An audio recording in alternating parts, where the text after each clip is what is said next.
Здравейте, ученици! Днес ще ви представя решението на една задача от Олимпиадата за 4-ти клас по математика, която моите ученици намират за трудна. Надявам се да я разберете и да успеете да я решите, ако я срещнете в някоя следваща Олимпиада. Ето условието на задачата. Правоъгълникът ABCD има страна АБ равна на 74 см, която е 48 см по-голяма от страната АД. В правоъгълника са поставени 3 еднакви квадрата със страна А и 2 по-малки квадрата със страна Б, както е показано на чертежа. А под точка намерете А и Б. Както обясняваме на моите ученици, така ще обясня на вас. Преди да решите подточка А, не преминавайте да четете условието на подточка Б, за да не се затруднявате и да не се обърквате допълнително. Първо ще намерим решението на подточка А след това ще преминем към решението на подточка Б. И така, знаем, че ABCD е правоъгълник, страната АБ е 74 см, страната АД ще намерим като от 74 извадим 48 и получаваме, че е равна на 26 см. Построяваме се перпендикуляри към страните АБ и ДЦ. Откриваме, че АД е равно на А плюс А минус Б. От тук можем да запишем, че 2 пъти А минус Б е равно на 26 и АБ е равно на А плюс Б плюс А плюс Б плюс А. Тоест можем да запишем второто уравнение. 3 пъти по А плюс 2 пъти по Б е равно на 74. От уравнение 1 изразяваме Б, то е равно на 2 по А минус 26 и заместваме в уравнение 2. Какво представлява заместването? Там, където имаме буквичката Б, поставяме скоби и вместо Б записваме този израз. И получаваме 3 пъти по А плюс 2 пъти скоба, 2 пъти по А минус 26, затваряме скобата, е равно на 74. От тук, като извършим необходимите пресмятания, намираме, че А е равно на 18 см. След като сме намерили стойността на А, заместваме в уравнение 1 и получаваме 2 по 18 минус Б е равно на 26. От тук намираме, че Б е равно на 10 см. И така намерихме страните на големия и на малкия квадрат. Страната на големия квадрат А е равна на 18 см, а на малкият квадрат Б е равна на 10 см. Сега вече можем да се върнем към подусловие Б. Намерете обиколката на правоъгълника КЛМН, в който по показания начин са разположени общо 2023 квадрата със страни съответно А и Б. Този правоъгълник ние не можем да го начертаем, защото не можем да съберем на един лист 2023 квадрата. Но като разгледаме схемата, какво забелязваме?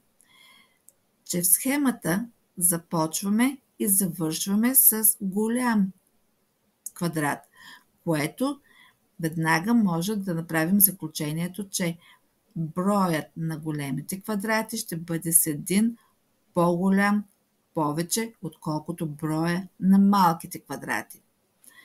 И това ще го използваме в решението.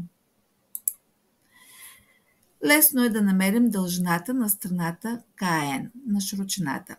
Знаем, че тя е равна на А плюс А минус Б, т.е. тя е равна на 18 плюс 18 минус 10 е равна на 26 см.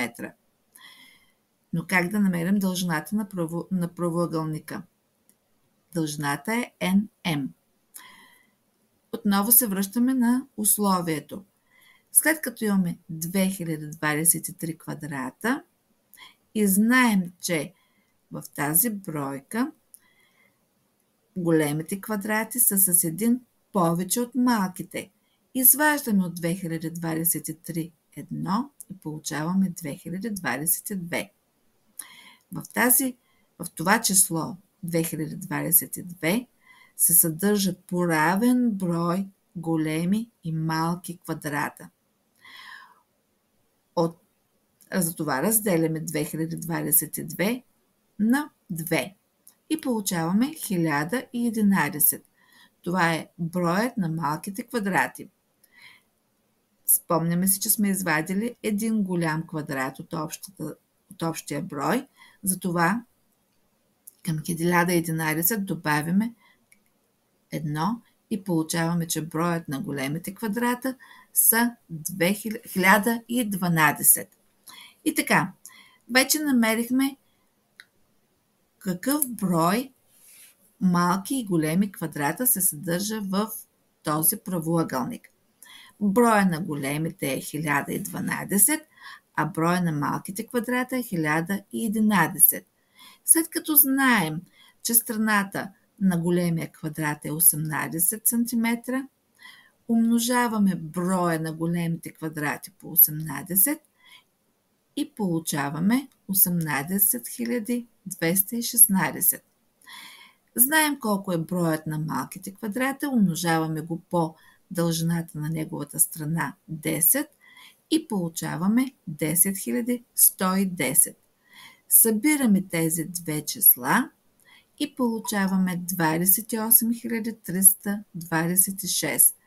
Това е дължината на нашия правоъгълник NM.